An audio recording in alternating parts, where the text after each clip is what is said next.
Hello, this is Brian Rowe with Mythic MTG Tech number 108, talking about building a gauntlet.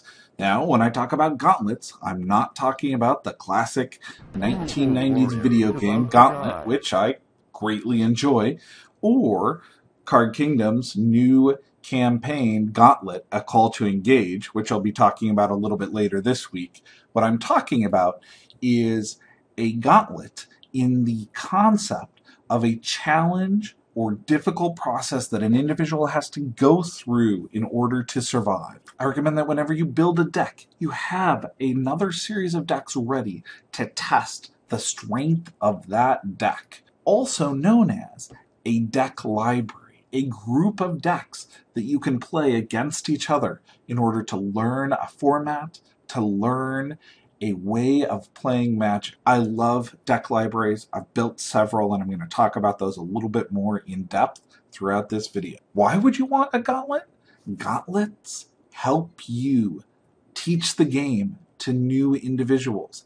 They help you have a wonderful, balanced set of decks to play against each other. Nobody likes playing super powerful cards against really weak cards. Not all cards are created equal. Some cards have distinct advantages or disadvantages against other cards. And by building a group of decks together using the same type of cards, you can even out those advantages and disadvantages. It is one of the best ways to get better at Magic, is having a set of powerful decks or weak decks that are all of the same level.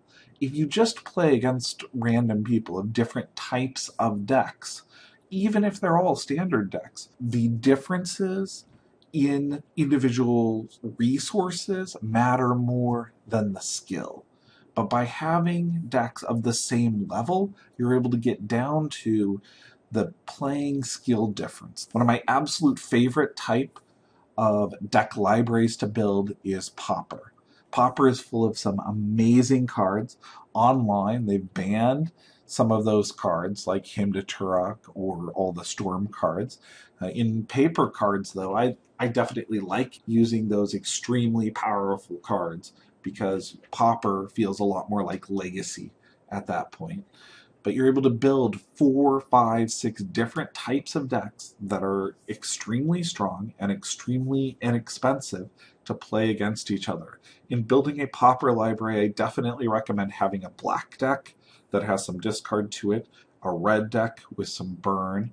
I like having at least one storm deck, which can be done either with something like Temporal Fissure or maybe We Dragonauts as a kill condition. A white deck with some life gain or quick beatdown. I'm a big fan of a Cloud Post deck, although very powerful, and a combat tricks based deck. Something with infect, some pump spells. It gives a nice showing of different types of strategies and which ones work really well against which decks. Legacy is my favorite format competitively. When I got into Legacy again about 2 years ago, I went through and I built the major decks in Legacy. And I've been extremely happy with having a testing gauntlet that includes Show and Tell, a Goblin deck, a Bug deck, Death and Taxes, and 1 or 2 different types of Delver decks. This breadth of different types of decks really creates a testing situation where you're able to determine what the strengths and weaknesses of a deck is. And if you lose to half the decks in the gauntlet, it's a deck that you should never play competitively. But if you get up to very strong matches against several of the different decks in the gauntlet, then you're able to tweak the deck and try to turn it into something that will work extremely well given whatever the current metagame is. EDH is another area where I really like having a deck library. EDH is a less competitive format, although you could use this to do competitive testing. One of my friends has a deck library that is full of the different EDH decks built around the gods. They're all of the same power level. They're a lot of fun to play against each other because you're not coming in with a $2,000 deck and playing it against a $200 deck. They're all at about that $100 to $200 range, and they're well balanced, so they each have a different strategy that you're working on. This isn't a new concept or a new idea entirely. I know several people who have done this with the Worlds decks. In fact, Wizards of the Coast used to print the best decks in the world so that you could play those against each other. I greatly enjoyed playing these Pro Tour decks. They were a wonderful way to test different strategies, and I wish Wizards would print them again. They had gold borders so that they weren't playable in tournaments, but they were a really quick way to get somebody in playing against some very high quality decks so that you could try to wrap your head around what was going on at the time of the World Championship and the Pro Tour. Modern is perfect for building a gauntlet currently. There are several very strong strategies.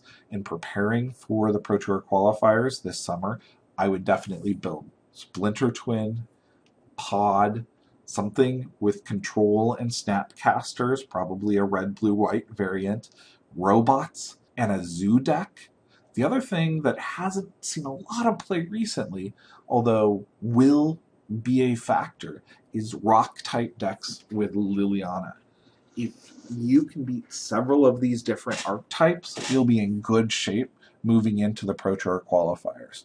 And just having practiced against each of these different decks is going to give you a significant advantage over someone who had just honed and play tested their deck at tournaments.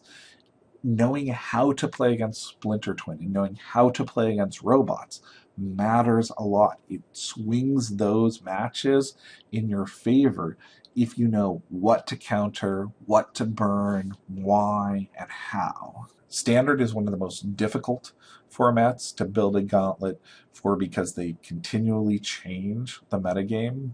Cards are coming in and rotating out, but it's a great way to prepare for both Pro Tour qualifiers and Friday Night Magic.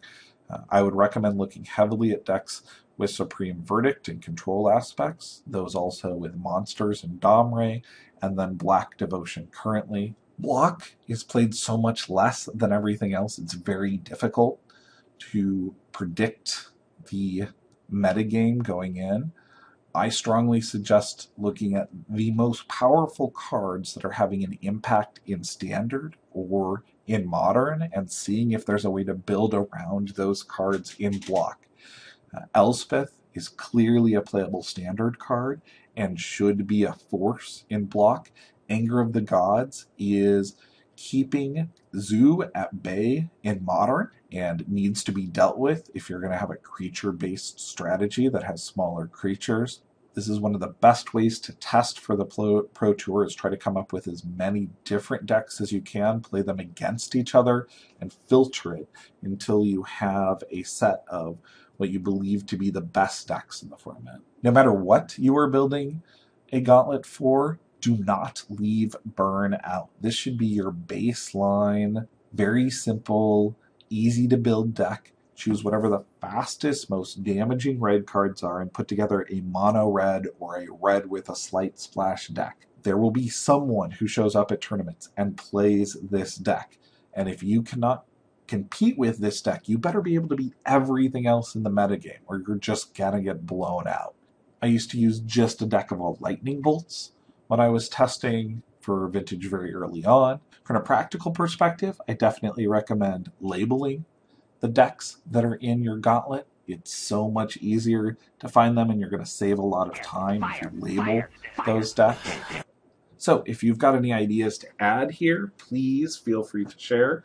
If you've got a favorite site that you go to, I myself go to Star City Games to see what their last week's worth of decks are, and MTG Top 8, which I'll put large links to. But if you got other ideas for building a gauntlet, please share those. Thanks. This has been Brian Rowe with Mythic MTG Tech, talking about how to build your own gauntlet or deck library. Also, thank you to everybody who supports the YouTube channel via Patreon. Michael's there, and we also have a new group of soldiers and airmen from USAG Weisenbrunn, Germany, who have joined via Patreon. Thank you so much. Also wanted to point out that the cool altars here are from Kerr's MTG altars on DeviantArt. They're not a sponsor of the channel, just really cool artwork. Check them out. They've got some cool stuff up on eBay also. Thanks. This has been Brian Rowe with Mythic MTG Tech.